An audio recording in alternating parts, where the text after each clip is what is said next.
Hello students, आज हम आपको बीएससी सेकेंड ईयर बॉटनी में मोनोकोटाइलिडन सीड के बारे में बताने वाले हैं। जो मोनोकोटाइलिडन का सीड होता है, ये जो मोनोकोटाइलिडन सीड होता है ये कैसा होता है? मोनोकोटाइल का जो सीड है, इस सीड में हम यहाँ पर मक्के के दाने का अनुदैर्ध्य सेक्शन कट करके जो आपको दिखा रहे हैं कि इनके जो मोनोकोटाइल, आप जानते हैं डाइकोटाइलिडन जिसके दो बीजपत्र होते हैं, मोनोकोटाइल मतलब ये कैसा है?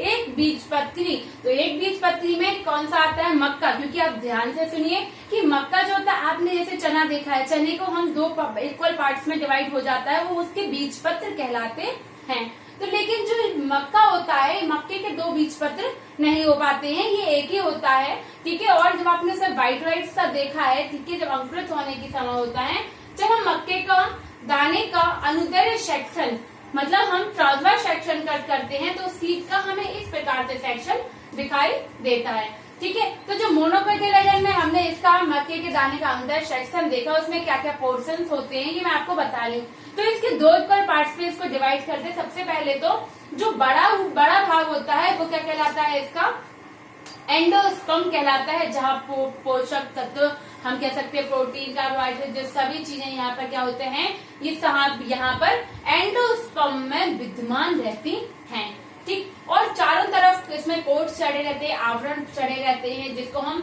क्या कहते हैं? सीड कोट्स कहते हैं, सीड कोट। और पेरिकार्प की layer, pericarp and seed coat fused, ये जो लेयर्स होती है क्या होती है? एक दूसरे में फ्यूज्ड रहती है, पता नहीं चलती है। हल्की से आपने देखा है मक्के में येलोइश व्हाइट और फिर एक छिकले वाली परत, पतली वाली जो झिल्ली के रूप में रहती। तो इसी प्रकार से कई कोट्स, कई आवरण इसमें पाए जाते हैं, जिन आवरण को हमने pericarp and seed coat fused के से शो किया हुआ है, ठीक। एंडोस्पर्म, तो मैंने ये बताया कि सारा एंडोस्पर्म वाला अधिकतर भाग क्या होता है? एंडोस्पर्म कहलाता है। जो एंडोस्पर्म होता है, ये एंडोस्पर्म कैसा है? इस वाले भाग में ज्यादातर हमने बताया कि सारे पोषक तत्व सारे यहाँ विद्यमान रहते हैं और पोषण यहाँ भ्रूण को देता रहता है। तो नीचे की ओर ये छोटा ये वाला भाग दिख रहा है इक्वल पार्ट्स में, ये एम्ब्रियोनल पार्ट कहलाता है। एम्ब्रियोनल पार्ट जो होता है, उस एम्ब्रियोनल पार्ट्स में इसके लीफ वेज, जैसे हम कह सकते हैं मूलांकुर, प्रांकुर बनने वाले सारे पार्ट्स यही मौजूद रहते हैं। तो हम बात करते हैं जो ये लेयर परत के रूप में ये इससे अलग रहता है और भित्ति से ये अलग हो जाता है, इस भित्ति को हम एल्यूरोन लेयर कहते हैं। एल्यूरोन लेयर यहाँ इन दोनों के मध्य में पाई जाती है, एंडोस्पर्म, तथा एम्ब्रियोनल भाग के मध्य में पाई जाती है, एल्यूरोन लेयर कहते हैं। इससे जो आपको ये एरो लगे हुए कुछ भाग दिख रहे हैं, जैसे कि ये दिख रहे हैं, तो कुछ भाग ऐसे हैं कि किसी से लीफ का आगे जाकर लीफ पार्ट्स का निर्माण होना है। तो लीफ पार्ट्स का मतलब क्या? जो यहाँ पर देखिए कॉलेप्टाइल, जो इसमें कॉलेप्टाइल की लेयर होती है, कॉलेप्टाइल वाला भाग होता है, ये आगे जाके प्रांकुल का निर्माण करता है। किसका निर्माण करेगा? प्रांकुल। कॉलेप्टाइल प्रांकुल का निर्माण करेगा। प्रांकुल आगे जाके स्टेम तरह बनाता है, ग्रोथ करता है। और प्लूम्यूल पाया जाता है, यहाँ पर देखिए प्लूम्यूल वाला भाग होता है। कॉटाइलिडन्स, जो इसके कॉटाइलिडन्स होते हैं, इसको हम स्क्यूटेलम कहते हैं। क्या कहते हैं?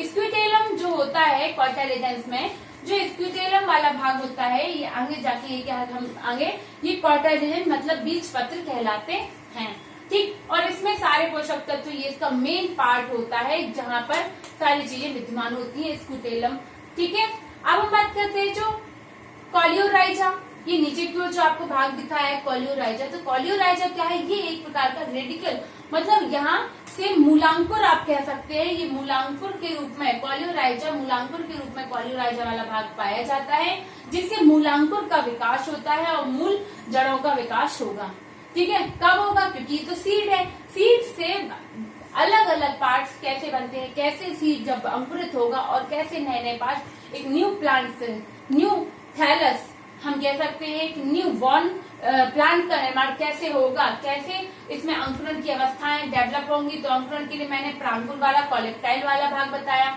जिससे प्रांकुर कहते हैं। दूसरा भाग हमने रेडिकल वाला बताया आपको, जो कॉलियोराइजा, जिससे मूलांकुर जड़ बनेगी, तना बन जाएगा, प्लूम्यूल कॉटाइलिडन बीजपत्र को काटता हुआ ये भाग से।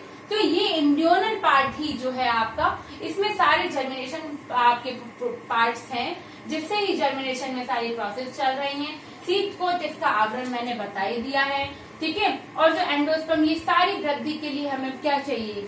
भोजन, पानी, जल, है ना। तो इस सीड को जल तो मिलता रहता है, लेकिन सारे पोषक तत्व तो सारे कहाँ एंडोस्पर्म में विद्यमान रहते हैं। यहाँ से सारे पार्ट्स मिल जाते हैं, ठीक है। और जो ये सीड होते हैं, ये कैसे सीड होते हैं?